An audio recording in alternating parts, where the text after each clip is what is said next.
Peter looked at the mark on his face. Usually, in a situation like this, his hands would be shaking. Earl then proceeded to kick Peter in the stomach before grabbing him by the collar and throwing him onto the ground. Peter was now in a space between two buildings, namely the second-year building and one of the storage rooms. It was a place that was quite dark, and unless someone purposely went around the back to find them, no one would find out. After distracting the students who were standing by the side of the building using the floating stones, they were able to gradually make their way towards the back of the second-year building without being seen. "Come on, let's keep looking," Layla said. "There must be some way to get into the school. Maybe there's a pipe or something we can use to climb up to the windows." "You have been watching way too many martial arts movies," Layla said. Still, they decided to check it out now that they were here anyway. As they made their way to the space between the two buildings, certain cracking and gobbling noises were made as if some type of wild dog was wolfing down its meal. Finally, they turned the corner, only to see Peter there. However, he wasn't alone. His hands and mouth were covered in blood, while a dead body wearing a student's uniform laid in front of him.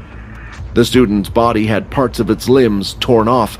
Also, some bones with little bits of flesh still attached could be seen, and they looked as if someone had hungrily ripped the meat right off the bone. "Peter?" Layla said. "What have you done?" The VIP dorm rooms of the first-year building were on the third floor. Quinn had decided to head here to meet someone. At first, Quinn knocked on the door, but there seemed to be no answer. When trying to push the door open, he was surprised to see that it wasn't locked nor shut properly. "Hello?" Quinn asked as he crept into the room. Just at the other end of the room, he could see Logan in his chair. He had some sort of metallic tool glove in his right hand, while a giant pair of goggles seemed to be hovering over his eyes. Oh, he was just busy as usual, Quinn thought to himself. Quinn then started to look around the room at all the gadgets around him. He knew when Logan was in his concentration mode, no matter what you did, you wouldn't get his attention. But as Quinn was looking around, he spotted a strange object on one of the shelves. It stood out compared to the rest, because most of the things in the room seemed to be covered in dust, but not this one. It was a square-shaped device no bigger than a laptop, and on the top, it seemed to have some type of digital display. Inspect. A return portal device. When the correct access code has been entered, it will return you to the destination that has been preset. Creator, Richard Eno. Quinn moved in to take a closer look. It seemed to be the only item that wasn't made by Logan, and on top of that, it was a teleporter, but it was one that he had never seen before.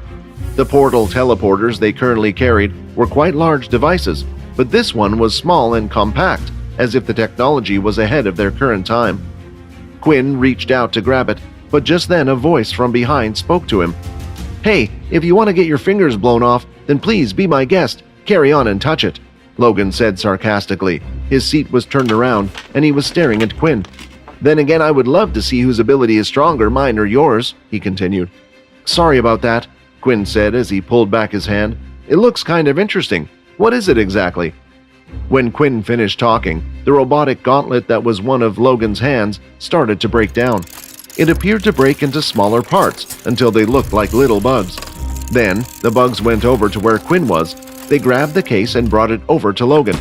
Want to watch more episodes of my vampire system? Follow Pocket FM Fantasy Chronicles. You can watch the next episode here in the playlist.